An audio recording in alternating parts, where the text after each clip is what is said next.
ನಮಸ್ತೆ ಎಲ್ಲರಿಗೂ. ನಾನು ಮಾಡ್ತಾ ಇದ್ದೀನಿ ತೆಂಗಿನಕಾಯಿ ಹಾಲಿನ ರೈಸ್, ಅಂದರೆ ಕೊಕೊನಟ್ ಮಿಲ್ಕ್ ರೈಸ್. ಇದು ವೆಜ್ ಕುರ್ಮಾ ಜೊತೆ ಅಥವಾ ನಾನ್ ವೆಜ್ ಜೊತೆಗೆ ಚೆನ್ನಾಗಿರುತ್ತೆ.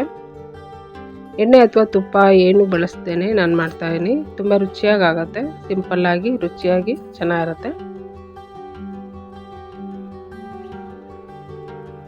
ತೆಂಗಿನಕಾಯಿ ಹಾಲಿನ ರೈಸ್ ಮಾಡೋದಕ್ಕೆ ಮೊದಲಿಗೆ ಇದು ನಾನು ಅರ್ಧ ಹೋಳು ತೆಂಗಿನಕಾಯಿ, ಮೀಡಿಯಮ್ ಸೈಜಲ್ಲಿ ಅರ್ಧ ಹೋಳು ತೆಂಗಿನಕಾಯಿ ನಾನು ತೊಗೊಂಡಿದ್ದೀನಿ.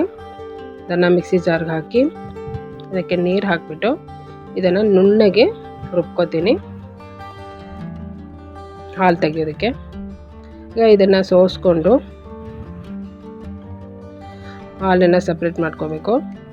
ಈ ರೀತಿ ಈಗ ಸೋಸಿರ್ತೀವಲ್ಲ ಇದು ಕಾಯಿ, ಇದನ್ನು ಇನ್ನೂ ಒಂದ್ಸಲ ನೀರು ಹಾಕ್ಬಿಟ್ಟು ರುಬ್ಕೋಬೇಕು.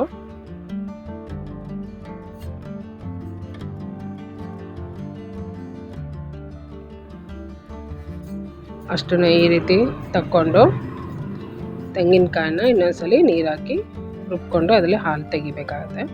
ಇದು ಫಸ್ಟ್ ಟೈಮ್ ತೆಗೆದಿರ್ತೀವಲ್ಲ ಹಾಲು, ಅದರಲ್ಲಿ ಒಂದು ಅರ್ಧ ಕಪ್ ನಾನು ತೆಗೆದಿರ್ತಾ ಇದ್ದೀನಿ. ಈಗ ಹಾಲು ತೆಗೆದಿರೋಂಥ ಈ ಕೊಬ್ಬರಿನ ಇನ್ನೊಂದು ಸಲ ನೀರು ಹಾಕಿ ರುಬ್ಕೋತೀನಿ.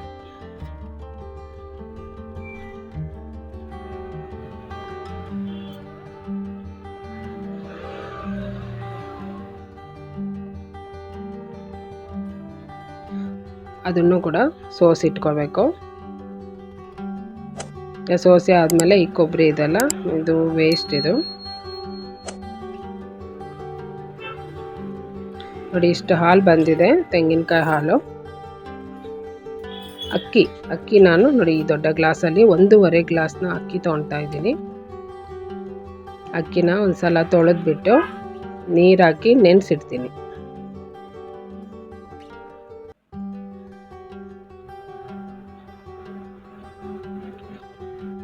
ಒಂದು 10 ನಿಮಿಷ ನೆನೆಸಿದ್ರೆ ಸಾಕು. ಅದು ಅಕ್ಕಿ ತುಂಬ ಹೊತ್ತೇನು ನೆನೆಸ್ಬೇಕಂತಿಲ್ಲ, ಒಂದು 10 ನಿಮಿಷ ನೆನೆಸಿದ್ರೆ ಸಾಕು.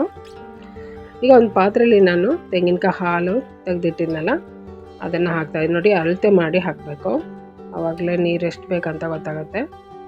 1.5 ಕಪ್ಪು ಹಾಲು ಬಂದಿದೆ, ಅದಕ್ಕೆ ಮತ್ತು 1.5 ಕಪ್ಪಲ್ಲ ಲೋಟ 1.5 ಲೋಟ ಹಾಲು ಬಂದಿದೆ, ಮತ್ತು 1.5 ಲೋಟ ನೀರು ಹಾಕಿದ್ದೀನಿ.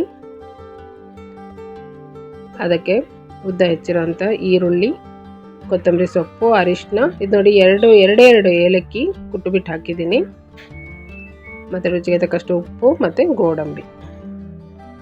ಇದಿಷ್ಟು ಕುದಿ ಬರೋದಕ್ಕೆ ಬಿಡಬೇಕು.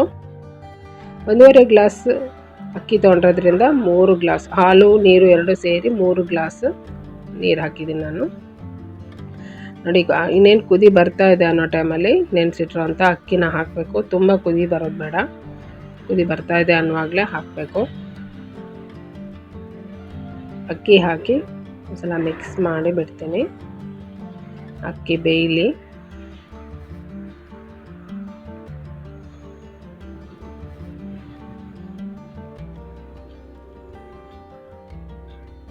ಇದಕ್ಕೆ ಎಣ್ಣೆ ತುಪ್ಪ ಏನು ಹಾಕೋದು ಬೇಡ, ಇಷ್ಟೇ. ಇದು ತುಂಬ ಚೆನ್ನಾಗಾಗುತ್ತೆ, ವೆಜ್ ಅಥವಾ ನಾನ್ ವೆಜ್ ಜೊತೆಗೆ ಚೆನ್ನಾಗಿರುತ್ತೆ. ಇದು ಒಳ್ಳೆ ರುಚಿ ಇರುತ್ತೆ, ತುಂಬ ಸ್ಟ್ರಾಂಗ್ ಇಲ್ಲದೆ ಲೈಟಾಗಿ ಚೆನ್ನಾಗಾಗುತ್ತೆ ಇದು.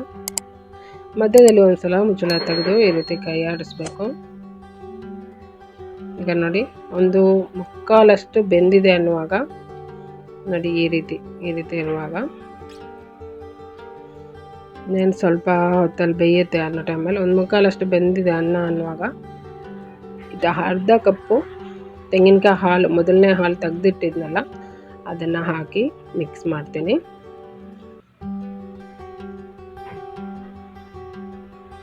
ಮಿಕ್ಸ್ ಮಾಡಿ ಮುಚ್ಚಳ ಮುಚ್ಚಿ ಪೂರ ಲೋ ಫ್ಲೇಮಲ್ಲಿ ಬಿಟ್ಬಿಡಬೇಕು, ಪೂರ್ತಿ ಅನ್ನ ಬೇಯೋದಕ್ಕೆ. ಈಗ ನೋಡಿ, ಒಂದು 5 ನಿಮಿಷ ಬಿಟ್ಟರೆ ಸಾಕು, ಲೋ ಫ್ಲೇಮ್ ಮಾಡಿ. ಈಗ ರೆಡಿ ಇದೆ ತೆಂಗಿನಕಾಯಿ ಹಾಲಿನ ಅನ್ನ ಅಥವಾ ಕೊಕೊನಟ್ ಮಿಲ್ಕ್ ರೈಸ್. ಒಂದು ಸಲ ಟ್ರೈ ಮಾಡಿ ನೋಡಿ, ಚೆನ್ನಾಗಾಗತ್ತೆ.